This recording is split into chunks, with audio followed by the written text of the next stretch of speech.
চট্টগ্রামে আইনজীবী সমিতির নির্বাচনের মনোনয়নপত্র সংগ্রহ জমায় বাধা দেওয়ার বিক্ষোভ করেছে ভুক্তভোগী আইনজীবীরা।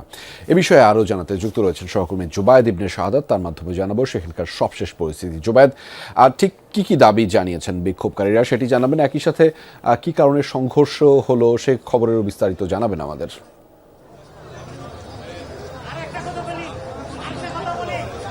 রেজা, ঠিক সংঘর্ষ নয়, বাধা প্রদান করা হয়েছে। যারা সাধারণ আইনজীবী পরিষদের একটি প্যানেল থেকে 21টি পদে তারা মনোনয়নপত্র সংগ্রহ এবং জমা দিতে চেয়েছিলেন এবং সেটির সময় ছিল আজকে 3টা থেকে 5টা পর্যন্ত।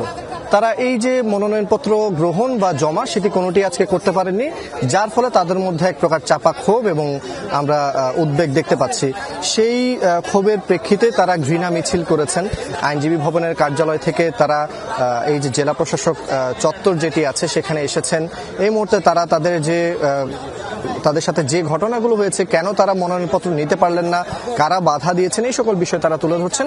পাশাপাশি তারা কর্মসূচি বলতে তারা এই মুহূর্তে নতুন করে কোনো কর্মসূচি জানেননি, তবে তারা 3টা থেকে 5টা পর্যন্ত মনোনয়নপত্র নেওয়ার জন্য সর্বোচ্চ চেষ্টা করেছেন, এমনটা তারা আমাদেরকে জানিয়েছেন। কিন্তু নেওয়ার চেষ্টার পরও কোনোভাবেই তারা ভিতরে প্রবেশ করতে পারেননি, মনোনয়নপত্র নিতে পারেননি, সেক্ষেত্রে জমাটাও দেওয়ার প্রশ্ন আসে না।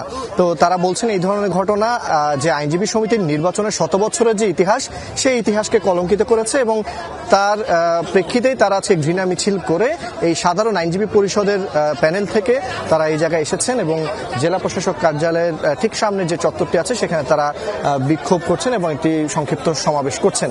এখানে আমরা যারা প্যানেলে বিভিন্ন পদে দাঁড়িয়েছেন তাদেরকে দেখতে পাচ্ছি, পাশাপাশি সাধারণ আইনজীবী, তরুণ, নবীন, প্রবীণ, অনেক ধরনের আইনজীবী যারা আছে সবাইকে আমরা দেখতে পাচ্ছি। প্রত্যেকের কাছেই একটি কথাই আমরা শুনতে পাচ্ছি এবং তাদের দাবি একটাই যে এই ধরনের ঘটনা তাদেরকে কোনোভাবেই উচ্ছিষ্ট করে না বা এই ধরনের ঘটনা তাদেরকে কোনোভাবে উৎসাহিত করে না। তারা এই ধরনের ঘটনা তীব্র নিন্দা জানাচ্ছেন এবং সরকারের কাছে এটার পদক্ষেপ নিতে আহ্বান জানাচ্ছেন।